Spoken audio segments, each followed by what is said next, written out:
On the news tonight, embattled Senator Natasha returns to National Assembly, denied entry.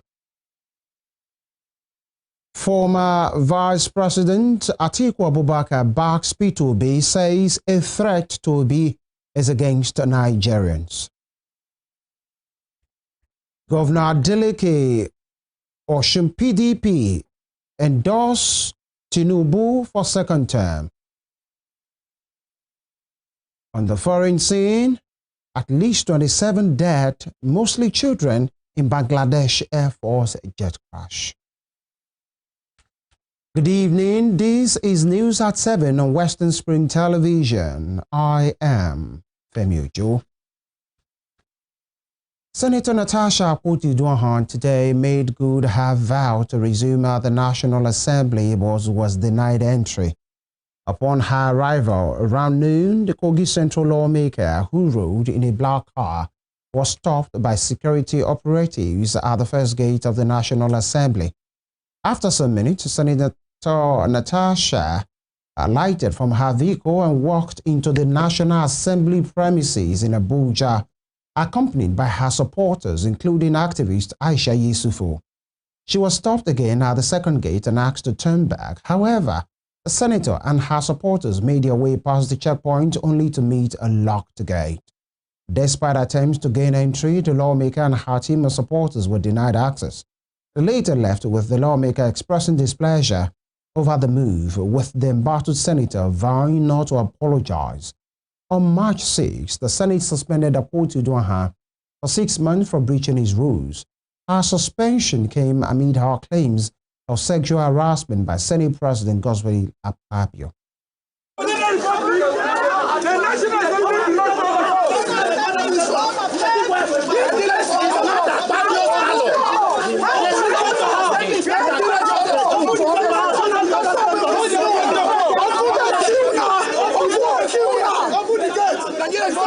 Look at everybody, people like slaves.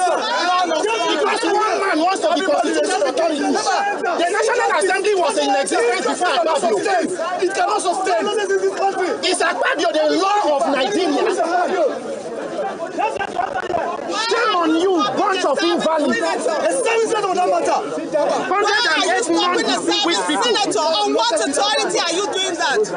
Because of rules. On what authority? You know, it would go pretty. And that's to let Nigerians know that that outburst I had on the floor was just a compilation of so many wrongs that Akpabio has meted against me. And I will say this, pretty much it's a shame that we have had so many good Senate presidents. We've had Chuba Akpadibo of blessed memory. We've had Senator David Mark. We have had Bukola Saraki. We've even had Ahmed Lawal, who is a senator right now. And I'd say this pretty much is the worst assembly Nigeria has ever had. And I hope we will not have to suffer this anymore, because it tells a lot on the individual. And I've said this before and I'm saying it again.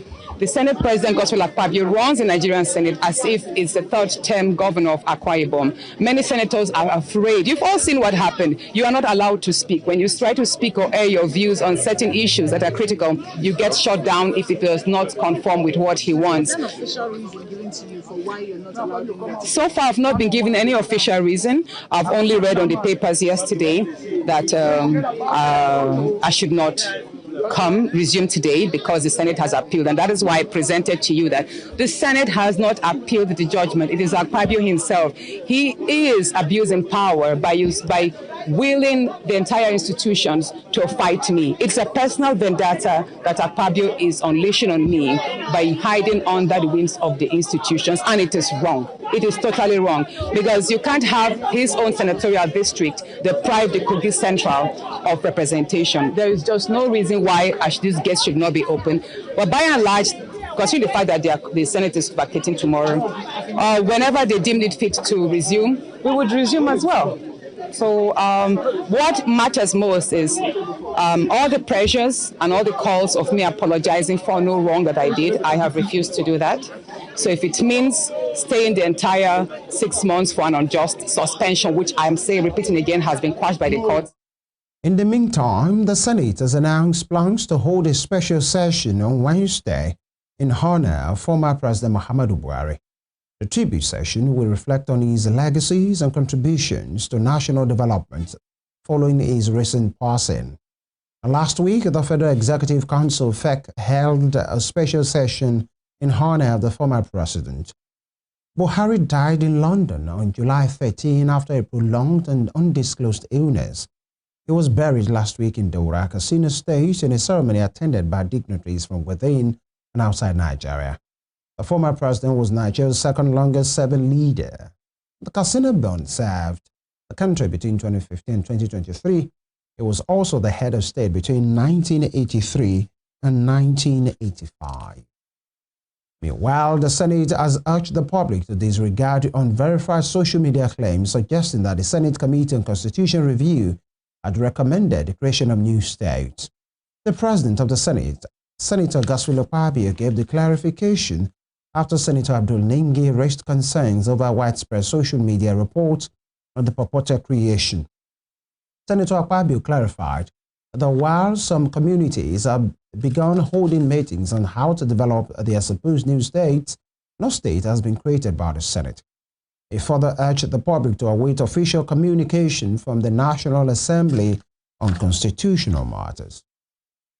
Still in the red chambers, the Senate has approved President Bola Tinubu's external borrowing plan of over $21 billion for the 2025-2026 fiscal cycle, paving the way for the full implementation of the 2025 Appropriation Act. The comprehensive borrowing package includes $21.19 billion in direct foreign loans, $4 billion, 15 billion yen, a $65 million grant, and domestic borrowing through government bonds totaling 757 billion naira.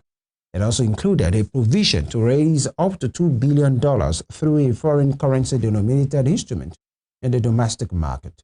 The approval followed the presentation of a report by the chairman of the Senate Committee on Local and Foreign Debt, Senator Aliyu Wamako.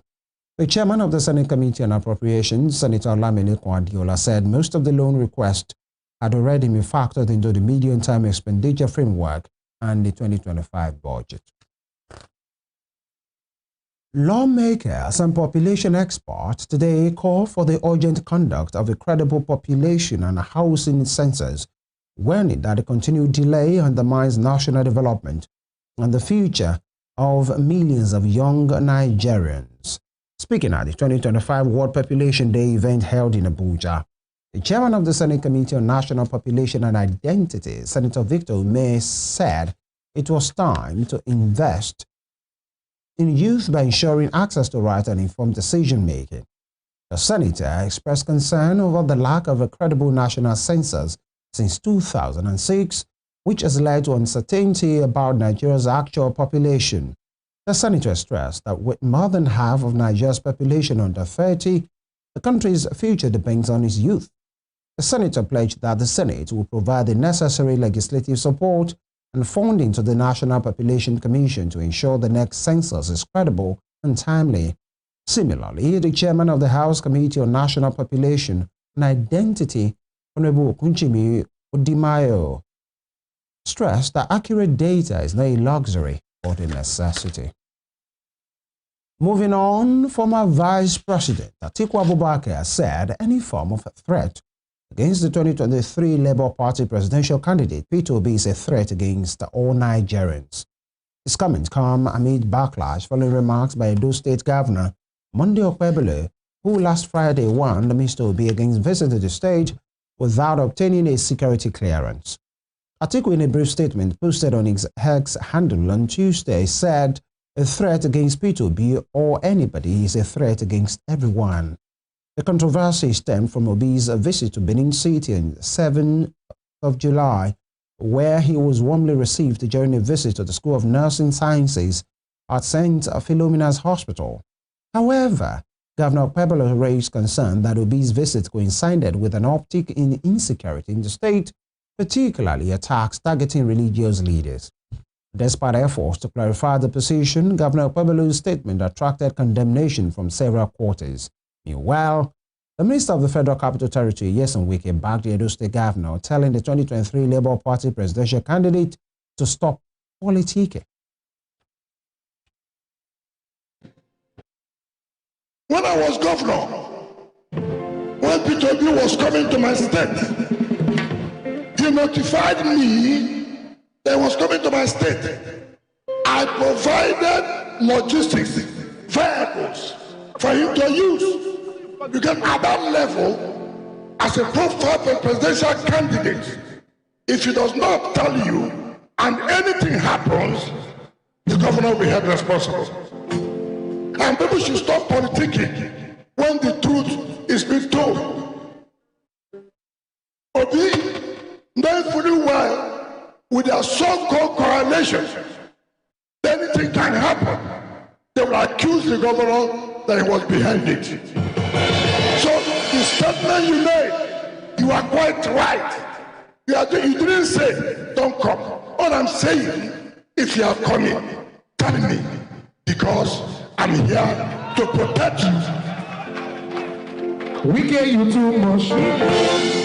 But people play, they give people money, they go to television. You have never told Nigerians, don't come to Edo, and you won't do that. But this so-called profile people who say they are big men in this political period we are in, we have to be careful. Some people can give you bad name, go and harm anybody, and then they will say the governor is responsible because he knows a coalition member is coming. So, Governor, you are right. You are right.